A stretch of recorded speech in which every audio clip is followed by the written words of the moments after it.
In October of 2014, Jason Van Dyke, a white Chicago police officer, shot and killed Laquan McDonald, a black teenager.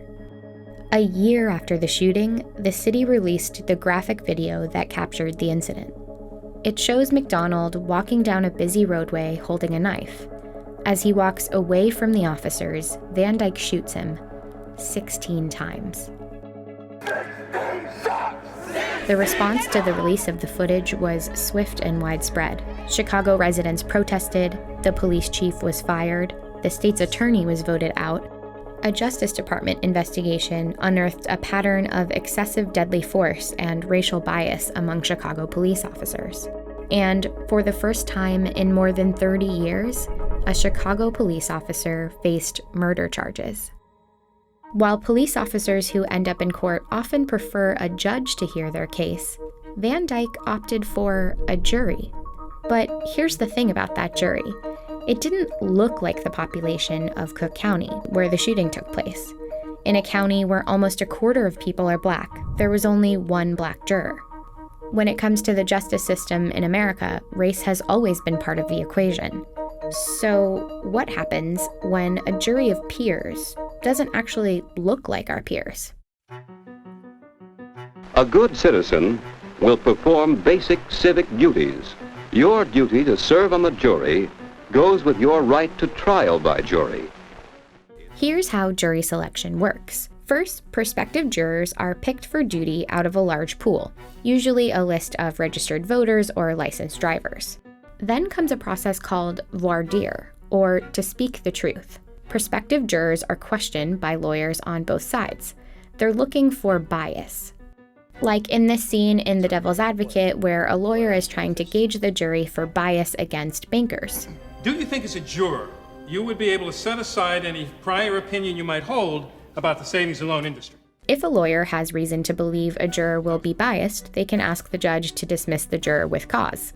Each side can also strike a certain number of jurors without giving a reason. These are called peremptory challenges, and this is where things get tricky. While lawyers aren't technically allowed to use these challenges to discriminate on the basis of race or sex, that doesn't mean they don't try. Like in this scene in the TV show How to Get Away with Murder. We have to look for jurors who are prone to distrust authority. What are some of the signifiers of this? Number one is race. There's a larger distrust of police among black Americans. You don't call the police in my neighborhood. The racial balance of a jury can impact the verdict. Studies have shown that all white juries are harsher on black defendants, make more errors, and discuss less of the case facts. And in another study, in cases with a black defendant and white victim, having one or more black male jurors lowered the likelihood of a death sentence by a lot. A difficult day for jurors in the O.J. Simpson murder trial. It's why, in high-profile, racially charged trials like that of O.J. Simpson, so much attention was given to the fact that the jury had 9 black members on it. The jury has spoken. And Simpson was acquitted. Not guilty of the crime of murder. There's also the disturbing case of Emmett Till. In 1955, 2 Mississippi men, Roy Bryant and J.W. Milam, were accused of kidnapping and brutally murdering a 14-year-old black boy named Emmett Till. Bryant's wife alleged that the boy had touched her hand and waist and whistled at her in a grocery store. Emmett Till's body was found days later in the Tallahatchie River, beaten, shot, and tied to a cotton gin with a barbed wire. Bryant and Milam were arrested and charged with murder. But the trial of Bryant and Milam would be decided by a jury that consisted of 12 white men. Despite multiple witnesses seeing the 2 men take the boy, and one that saw the back of Milam's truck dripping with blood, a jury of 12 white neighbors of the defendants reached the verdict after 1 hour and 5 minutes of deliberations. The men would walk free. Decades later, Bryant's wife, who made that first accusation against Emmett Till, recanted her story. Fast forward 30 years from the case of Emmett Till, and all-white juries still weren't a thing of the past. In the 1986 case Batson versus Kentucky, a prosecutor used his peremptory challenges to remove all 4 black jurors from the pool. The defendant's appeal made it all the way to the Supreme Court and won. Today, if one side suspects the other of using peremptory strikes to racially discriminate, they can file what's called a Batson challenge. But The problem is, yeah, so Batson is pretty much widely regarded as a failure. if a lawyer accuses the other side of excluding a juror because of race, the judge then has to decide whether it's discriminatory. The accused would have to come up with a reason, any reason, that's race neutral for why they don't want the juror. The courts have really allowed kind of any reason. For example, like an attorney might say, well, I struck all the people who seemed suspicious of the police.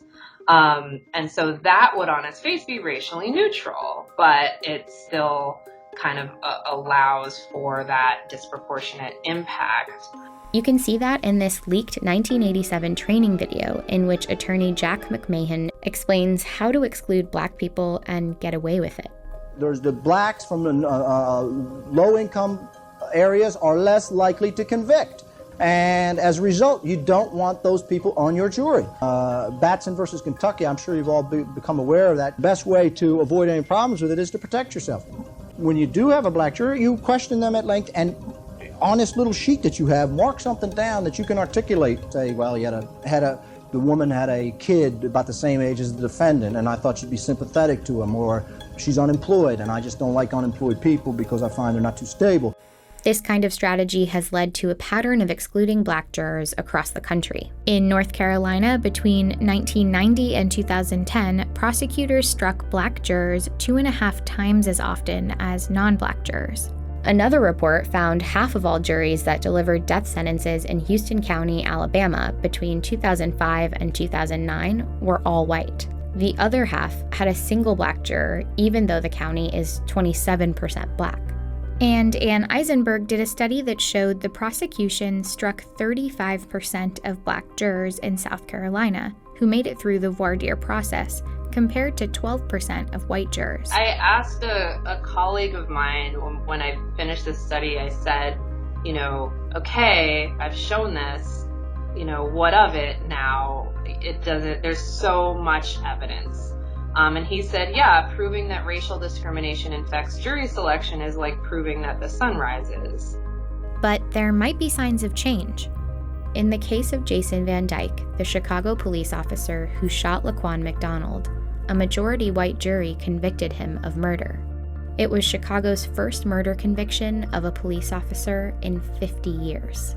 We, the jury, find the defendant, Jason Van Dyke, guilty of second-degree murder. They found him guilty of second-degree murder, a lesser charge, and guilty of all 16 counts of aggravated battery. First shot.